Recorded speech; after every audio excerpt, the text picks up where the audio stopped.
So, today what I want to talk about is one of the hardest parts of leadership, which is when doing the right thing feels really ugly.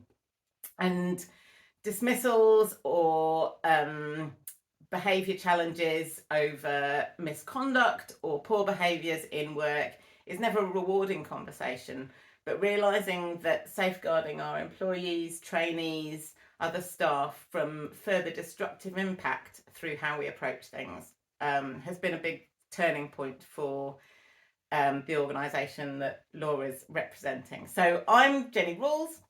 I run Applied Candour, a consultancy supporting organisations going through serious incidents and learning and strengthening governance as a result of them through trauma-informed approaches. This is Laura. Hello, I'm Laura and I run a secondary teacher training programme, so I train the secondary teachers of the future. Fantastic. So can you set the scene for us a little bit in terms of why you wanted to explore a trauma-informed approach? Yeah, absolutely. So our trainees are entering a highly regulated profession in school, and safeguarding underpins absolutely everything that we do in school, as does inclusion of the students and the trainees themselves. And within that, our trainees learn a lot through us and from school about how best to support the students that they're working with. What was perhaps missing was using that same approach with the trainees themselves. So lots of trainees are joining us from all different backgrounds, different ages and stages of life, different experiences, different life experiences that brought them to where they are now. But sometimes entering that profession that is a wonderful profession but is highly pressurized can trigger some kind of behaviors and things that that need dealing with. So what we wanted to do was start to look at a more humane way of approaching this while still holding the line and having those boundaries that we need. That's really interesting. And so how have you felt about broaching those difficult conversations in the past? Because you've spoken a little bit about it being quite combative, and I'm interested in how we feel as the kind of leaders of these highly regulated industries and sectors, as to when something goes wrong and we kind of go, oh God, I've got to deal with this really decisively. Yeah. How have you felt you've done that in the past? Absolutely. I think in the past, like you say, there's been a need to act quickly for obvious safeguarding reasons, to act decisively for the trainees in our care, but also for the students and colleagues in the schools that we work with. But sometimes in doing that, the seeing the bigger picture, seeing the person that you're working with has perhaps gone a bit missed perhaps in some of the way that we deal with this, and it's something that we know we wouldn't do with children. If we work with children, which all of us are doing in our roles, we would have a look at the bigger picture, the 360, to understand what was going on. But as we said, these trainees are going into school and there is a lot of responsibility that comes with that. So there's always been that feeling of, if something's going wrong or someone's not doing what they should be, we need to step in immediately. But actually, through what I've learned through the trauma-informed approach, actually we've started to think much more carefully about managing the situation as a whole and supporting the person as a whole, for better outcomes all round, really. Brilliant. So we've explored a little bit about the intentions and what drives some of the behaviours of people that we're dealing with, leading, training, employing. What came out of that for you? So you've had all sorts of experience with some tough behaviours with your trainees. Yeah, absolutely. Yeah, so I think, as I said, sometimes we in the past it's been maybe escalated too quickly to conversations around a disciplinary route, which is is built into the structure of what we do, as you would expect. But actually taking a step back before that to understand why we have found ourselves in the situation that we have with that person, and offering that space, that time to understand, compassion, a really caring approach, a genuine listening approach, and to understand for some of these people, some of the past traumas actually becomes quite magnified when you're doing something new and pressurized and very live, like training, and some of those kind of behaviors can come out there. So what's actually been really helpful is through talking about the trauma informed approach, and exploring that more in terms of working with adults, is how to create that safe space to have these conversations while still holding the line in terms of the boundaries and things that we cannot move.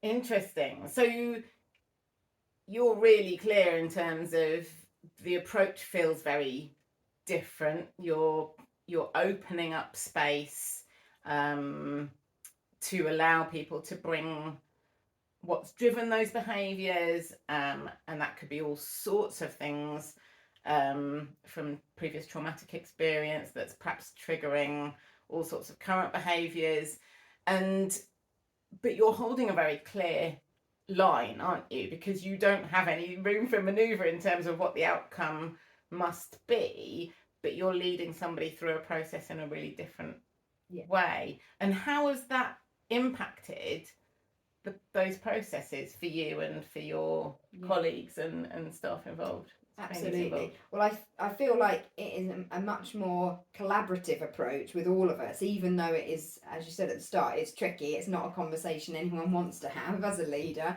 but it is much more collaborative. We've been able to, take people with us, and rather than, kind of missed meetings or, an avoidance of tricky subject, using the trauma informed approach has really helped us to create that space where we can have a safe conversation, a constructive conversation, and to leave the person that we are working with, with dignity intact, and a sense that the organisation cares for them.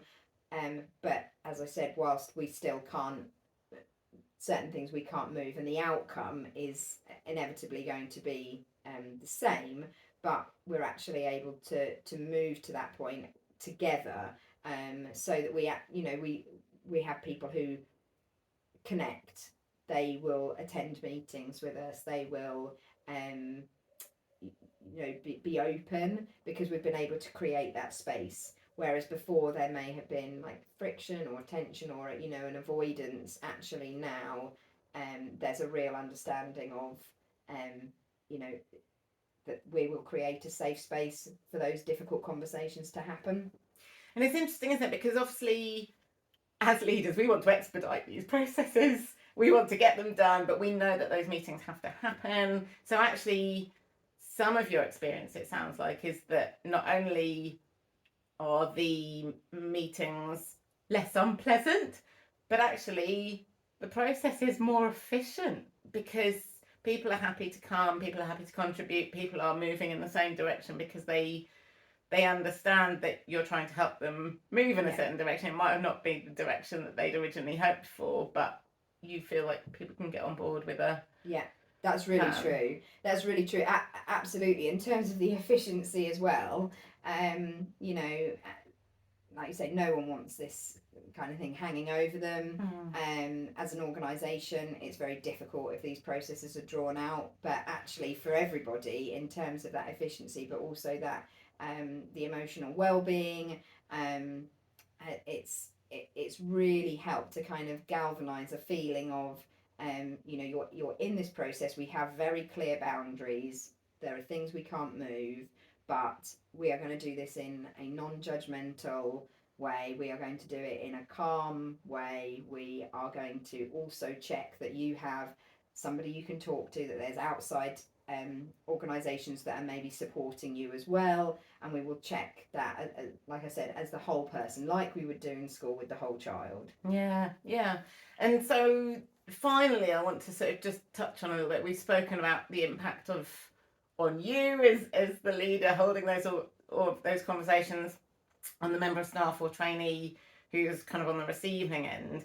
But in terms of for the organisation, how do you see the impact in the future? Sort of bearing in mind that you're in that highly regulated, quite competitive sector of training up future educators. What do you think the impact is for you as an organisation of taking this approach? Yeah.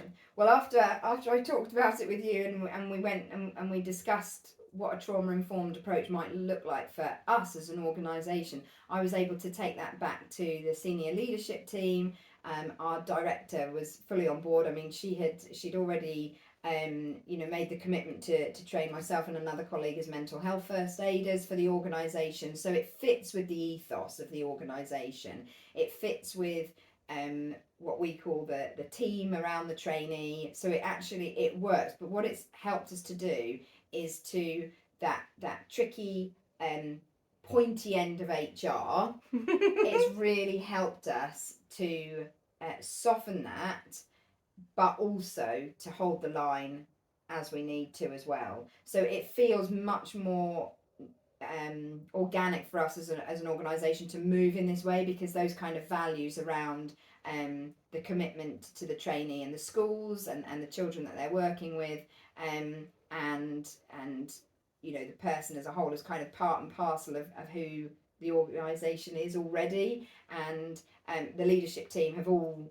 got completely on board with this. We've also then rolled it out to our senior tutor team who support the trainees as well, and asked them to go away and have an explore of this. And we've already had colleagues coming back and saying, and a colleague just very recently saying they were able to open up quite a tricky conversation with a trainee who has their own quite tricky personal circumstances, but a conversation around their behaviours was done in a much more supportive and developmental way by taking this approach.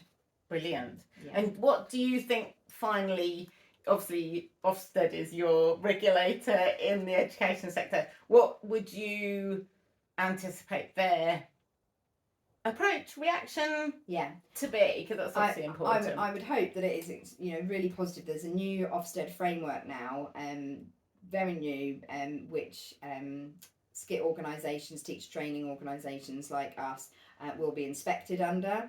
And a huge part of that is around inclusion and well-being for the trainee themselves. Obviously for what goes into school as well for the students, but we will also be inspected on our own provision of inclusion and well-being for trainees.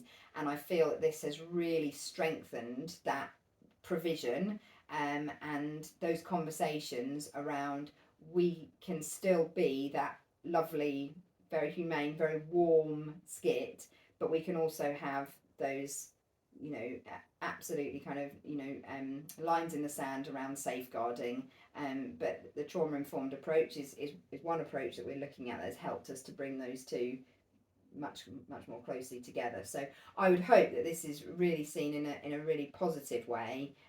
We know that organisations around the country who do the same as us have also started to really come on board with this as a way to understand a positive way of moving someone forward in the profession, hopefully to build positive behaviours, but also, as I said, if they're not able to do that, how we can actually support them to through a tricky process. Amazing. Thank you so much for your time today and for sharing your experiences with us. If you'd like to know more about trauma-informed approach and what Applied Candour can do to assist your organisation, give us a call, visit the website.